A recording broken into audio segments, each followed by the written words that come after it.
Hello guys, എല്ലാവർക്കും makers ട്യൂബിൻ്റെ പുതിയൊരു വീഡിയോയിലേക്ക് വീണ്ടും സ്വാഗതം.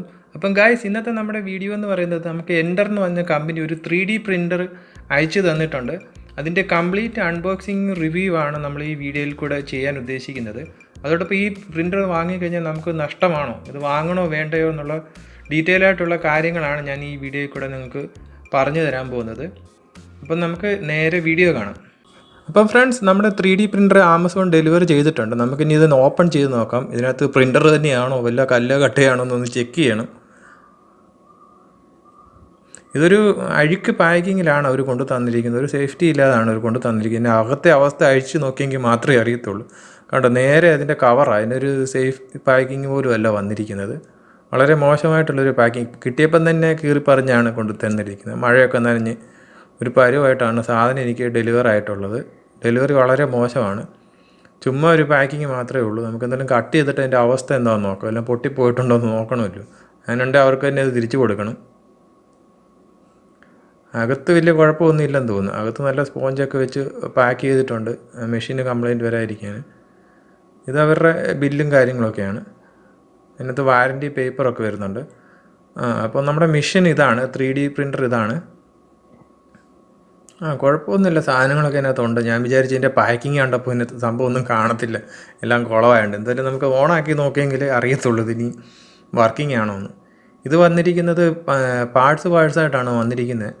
ഇതിനെ നമ്മളിനി അസംബിൾ ചെയ്ത് സെറ്റ് ചെയ്തെടുക്കണം. അപ്പോൾ എൻ്റെ ഒരു കൂട്ടുകാരനുണ്ടായിരുന്നു, അവന് ഇതിനെപ്പറ്റി നല്ല ധാരണയുള്ളൊരു പാർട്ടിയാണ്. അപ്പം അവനാണ് നമുക്കിതെല്ലാം സെറ്റ് ചെയ്ത് തന്നത്.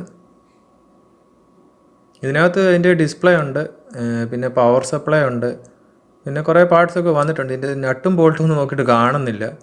ടൂൾസ് ഒന്നും ഇല്ലാതെ അങ്ങനെ ഫിറ്റ് ചെയ്യുമെന്നാണ് നമ്മൾ ചിന്തിക്കുന്നത്. ഇത്ര സാധനങ്ങളെ ഉള്ളെന്ന് തോന്നുന്നു ഇതിനകത്ത്, പക്ഷേ ഇതങ്ങനെ ഫിറ്റ് ചെയ്യുന്നത് നമുക്കറിയത്തില്ല. ഇതിന് അടിയിലുണ്ടായിരുന്നു സംഭവം. നമ്മൾ ആദ്യം കണ്ടപ്പോൾ പേടിച്ചു പോയി. ഇതിനകത്ത് സാധനങ്ങളൊന്നും ഇല്ലല്ലോ, എന്തോ ചെയ്യുമെന്ന് വിചാരിച്ചു, പറ്റിച്ചോ എന്ന് വിചാരിച്ചു. പിന്നെ ഇതിനടിയിൽ വീണ്ടും ഒരു പാക്കിംഗ് ഉണ്ടെന്ന് നമ്മൾ പിന്നെയാണ് കണ്ടത്. ഇതിനകത്തുണ്ട് കേട്ടോ, ഇതിനകത്ത് അതിൻ്റെ റിമൂവ് ചെയ്യാനുള്ള ടൂൾസൊക്കെ ഉണ്ട് കേട്ടോ, എല്ലാം തന്നിട്ടുണ്ട്. ഞാൻ ആദ്യം ഇത് കണ്ടപ്പം പേടിച്ചു പോയി, ഇത്രയേ ഉള്ളൂ എന്ന് വിചാരിച്ചു. ഇതെങ്ങനെ സെറ്റ് ചെയ്യുമെന്ന് വിചാരിച്ചു.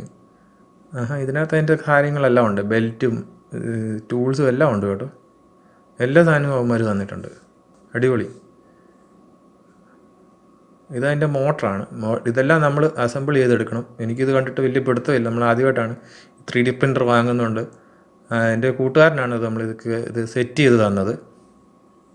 അവൻ പറഞ്ഞ് കൊണ്ടുപോവാ, പേടിക്കണ്ട, നമുക്ക് സെറ്റ് ചെയ്ത് തരാം, റെഡിയാക്കി തരാം എന്നൊക്കെ പറഞ്ഞിട്ടുണ്ട്. എന്തോ വന്ന് സെറ്റ് ചെയ്ത് കഴിയുമ്പോൾ നമുക്ക് കാണാം. എന്തായാലും ഇതിനകത്ത് എല്ലാ സാധനങ്ങളും, ഒരു എക്സ്ട്രാ മെമ്മറി കാർഡും ടൂൾസും കുറേ ഇത് പ്രിൻ്റ് ചെയ്യാനുള്ള ഫിലമെൻറ്റും എല്ലാം അവർ തന്നിട്ടുണ്ട്. ഇതാണ് അതിൻ്റെ പവർ സപ്ലൈ എന്ന് പറഞ്ഞ ഇതാണ്. ഇത് 220 വോൾട്ടാണ്. ഇതിനകത്ത് പവർ സപ്ലൈ നമുക്ക് 115 വോൾട്ടായിട്ട് സെറ്റ് ചെയ്യാനുള്ള ഓപ്ഷൻ ഉണ്ട്. അത് നിങ്ങൾ വാങ്ങുവാണെങ്കിൽ അതൊന്ന് ചെക്ക് ചെയ്തിട്ട് വേണം കറണ്ടിൽ കൊടുക്കാൻ, അല്ലെങ്കിൽ എല്ലാം കൂടെ പോകാമെന്ന് പറഞ്ഞാൽ അടിച്ചു പോകാൻ ചാൻസ് ഉണ്ട്. അതൊന്ന് നോക്കിയേക്കണം. നമ്മൾ അതിനകത്ത് പ്രത്യേകം പറയുന്നുണ്ട് അവർ, വോൾട്ടേജ് ഒന്ന് ടെസ്റ്റ് ചെയ്തിട്ട് നമ്മൾ കറണ്ടിൽ കൊടുക്കാവുന്നു. എന്നാന്ന് വെച്ചാൽ ഇത് മറ്റ് രാജ്യങ്ങളിലും ഇത് ഉപയോഗിക്കേണ്ട രീതിയിലാണ് അവർ ഡിസൈൻ ചെയ്തിരിക്കുന്നത്. അതുകൊണ്ട് തന്നെ അതിനകത്ത് വോൾട്ടേജ് അഡ്ജസ്റ്റ്മെൻ്റ് ഒക്കെ ഉള്ളൊരു പവർ സപ്ലൈ ആണ് നമുക്ക് കിട്ടിയേക്കുന്നത്. ഇത് 230 വോൾട്ടിലാണ് നമുക്ക് ഉപയോഗിക്കുന്നത്. ഇതിൻ്റെ പ്രിൻ്ററിൻ്റെ പവർ എന്ന് പറയുന്നത് 24 വോൾട്ടും 15 ആംപിയറുമാണ് വരുന്നത്. അങ്ങനെ കണക്ക് കൂട്ടുമ്പം ഏതാണ്ട് 350 വാട്ട്സ് വരുന്നുണ്ട്. നമ്മുടെ ഒരുപാട് തീർക്കുമെന്ന് തോന്നുന്നു. നല്ല കറണ്ട് വലിക്കുന്നൊരു സാധനമാണ്. നമ്മൾ ആമസോൺ ഡിസ്ക്രിപ്ഷനിൽ നോക്കിയപ്പോൾ അവർ പറഞ്ഞത് 210 അത്രയും കണ്ട് കൊടുത്തിട്ടുള്ളായിരുന്നു. ഞാൻ വാങ്ങിയത് അതിൻ്റെ കാൽക്കുലേറ്റ് ചെയ്ത് നോക്കിയപ്പോൾ 350 വാട്ട്സ് വരുന്നുണ്ട്. അങ്ങനെ നോക്കുവാണെങ്കിൽ ഇത് 3 മണിക്കൂർ വർക്ക് ചെയ്യുമ്പോൾ 1.5 യൂണിറ്റിന് മുകളിൽ കറണ്ട് എടുക്കുന്നുണ്ട് സാധനമാണിത്. എന്തായാലും നമ്മുടെ പ്രിൻ്റർ അസംബിളിംഗ് ഒക്കെ കഴിഞ്ഞ് സെറ്റായിട്ടുണ്ട്. നമുക്കിനി ഇതിനകത്തൊരു ഫയലിട്ട് പ്രിൻ്റ് ചെയ്ത് നോക്കണം. അതിൻ്റെ ഫയൽസൊക്കെ നമുക്ക് 3D മോഡൽസൊക്കെ നെറ്റിൽ അവൈലബിൾ ആണ്. തിങ്സ് ഗീവൻ എന്ന് പറഞ്ഞൊരു സൈറ്റ് ഉണ്ട്, അതിനകത്തുനിന്ന് നമുക്ക് ഡൗൺലോഡ് ചെയ്ത് മെമ്മറി കാർഡിനകത്താക്കുവാണ്. ഇതിന് നമുക്ക് കമ്പ്യൂട്ടറുമായിട്ട് കണക്ഷനൊന്നും വേണ്ട, ജസ്റ്റ് മെമ്മറി കാർഡിലാണ് ഇതിൻ്റെ ഫയൽസ് എല്ലാം സേവ് ചെയ്യുന്നത്. എന്നിട്ട് നമ്മുടെ പ്രിൻ്ററിനകത്ത് ഇത് മെമ്മറി കാർഡ് ഇടാനുള്ള സ്ലോട്ടുണ്ട്, അതിനകത്ത് ഇട്ട് കൊടുത്താൽ മാത്രം മതി. അത് തന്നെ അവിടെ കണ്ണ് പ്രിൻറ്റ് ചെയ്തോളും, നമ്മളതിൻ്റെ കൂടെ നിൽക്കേണ്ട. അതാണ് ഇതിൻ്റെ ഒരു ഗുണം. എന്തായാലും ആദ്യം നമ്മൾ ഇതിൻ്റെ ചെയ്യേണ്ടതെന്ന് പറഞ്ഞാൽ ഇതിൻ്റെ ബെഡുണ്ട്, പ്രിൻറ്റ് ചെയ്യുന്ന ഏരിയ ഉണ്ട്, അതൊക്കെ ലെവലാക്കണം. അതിനുള്ളൊരു സോഫ്റ്റ്വെയർ ഇതിനകത്ത് തന്നെ അവർ തരുന്നുണ്ട്. അതിട്ട് നമ്മൾ ആദ്യം ഒന്ന് ട്രയൽ അടിച്ച് നോക്കണം, എങ്കിലേ അത് കറക്റ്റ് ആകത്തുള്ളൂ. ഇതാണ് ഫിലമെൻറ്റ്. ഇതും അവർ അതിൻ്റെ കൂടെ ഫ്രീ ആയിട്ട് ട്രയൽ ചെയ്യാൻ വേണ്ടി തന്നതാണ്. ഇതിന് 1 കിലോയ്ക്ക് 1000 രൂപ വിലയാണ്. ഇതിപ്പം സെപ്പറേറ്റ് ആയിട്ട് അവർ തന്നതാണ്. ഞാൻ പിന്നെ സെപ്പറേറ്റ് ഒരു ബ്ലാക്ക് കളർ ഫിലമെൻറ്റ് വാങ്ങി. അതാണ് ഈ കാണുന്നത്. ഇതിന് 1000 രൂപ കൊടുത്ത് വാങ്ങിയതാണ്. ഇത് 1 കിലോ ആണ്. അപ്പോൾ നമ്മൾ ആദ്യം ടെസ്റ്റ് അടിച്ച് നോക്കുകയാണ്. ബെഡിൻ്റെ ലെവൽ കറക്റ്റ് ആക്കണം, എങ്കിൽ മാത്രമേ പ്രിൻറ്റ് കറക്റ്റായിട്ട് വരത്തുള്ളൂ. അല്ലെങ്കിൽ നമ്മൾ പ്രിൻ്റ് അടിക്കുമ്പോൾ കടിച്ചു പറിച്ച പോലെ വരും, ശരിയാകത്തില്ല. അപ്പോൾ ആദ്യമായിട്ട് നമ്മളതിൻ്റെ ബെഡ് ലെവൽ ചെയ്യുന്ന സോഫ്റ്റ്വെയർ ഉണ്ട്. അതിൻ്റെ അടിയിലൊരു സ്ക്രൂ ഉണ്ട്, അത് തിരിച്ച് നമ്മളതിനെ ലെവലാക്കി എടുക്കണം. അല്ലെങ്കിൽ ചിലപ്പം പ്രിൻ്റ് ചെയ്യുന്നുണ്ടെ ഇത് പറഞ്ഞ് ഇളകിപ്പോരും, അല്ലെങ്കിൽ ഇളകി വരാതെ വരും. അങ്ങനെ കുറേ പ്രശ്നങ്ങളുണ്ടാവും. അപ്പോൾ ആദ്യം ഇത് കറക്റ്റായിട്ടൊരു ട്രയൽ അടിച്ച് നോക്കാം. ഇനി ഇത് ട്രയലല്ല, ഇത് നമ്മൾ ചെയ്യുന്നത് അതിനകത്ത് അവരൊരു ഡിഫോൾട്ടായിട്ടൊരു ഫയൽ തന്നായിരുന്നു, ഒരു 3D മോഡൽ, അവരുടെ എന്തോ ലോഗോ ആണെന്ന് തോന്നുന്നു. അപ്പോൾ അതാണ് നമ്മളിപ്പം പ്രിൻ്റ് ചെയ്യുന്നത്. സംഭവം വളരെ ശോകമാണ് സാധനം, ഭയങ്കര സ്ലോയാണ്. ഈ നൂറ്റാണ്ടിലൊന്നും തീരത്തില്ല. ഈ സാധനം, ഈ ഒരു ചെറിയൊരു ലോഗോ പ്രിൻ്റ് ചെയ്യാൻ വേണ്ടി അവർ പറയുന്നത് 1.5 മണിക്കൂറോ 2 മണിക്കൂറോ മറ്റോ ആണ് പറയുന്നത്. ഞാൻ പിന്നെ ഇത് ടൈം ലാപ്സ് ഇട്ടേക്കുവാണ്. ഇത് ഒറിജിനൽ സ്പീഡ് അതൊന്നുമല്ല, വളരെ ശോകമാണ്. നല്ലൊരു സാധനമൊക്കെ നമ്മൾ പ്രിൻ്റ് ചെയ്യുകയാണെങ്കിൽ 5 മണിക്കൂർ 6 മണിക്കൂറൊക്കെയാണ് പറയുന്നത്. വലിയ റേറ്റ്. ഇത് തീരെ ചെറുതായിട്ട് തന്നെയാണ് ഇത്രയും സമയം നമുക്ക് എടുക്കുന്നത്.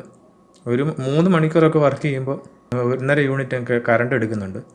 അപ്പോൾ ചില ഐറ്റംസൊക്കെ 2 ദിവസമൊക്കെയാണ്. നമ്മളൊരു വീലോ അല്ലെങ്കിൽ എന്തെങ്കിലും വേണ്ടിയ പാർട്സൊക്കെ പ്രിൻ്റ് ചെയ്യുകയാണെങ്കിൽ 3 ദിവസവും 2 ദിവസമൊക്കെ പറയുന്നുണ്ട്. വലിപ്പം കൂടുന്നതിനനുസരിച്ച് ദിവസങ്ങളാണ് പറയുന്നത്, അല്ലാതെ മണിക്കൂറുകളല്ല. അതാണ് ഏറ്റവും വലിയ വിഷയം. ഞാനൊരു ചെറിയ ഗിയർ ഇതിനകത്ത് പ്രിൻ്റ് ചെയ്യാൻ കൊടുത്തായിരുന്നു. അപ്പോൾ എനിക്കൊരു ചെറിയ ഗിയറിൻ്റെ ആവശ്യമുണ്ട്, ചെറിയുള്ളൊരു ഗിയറാണ്. അതിന് 1.5 മണിക്കൂർ എടുത്തു.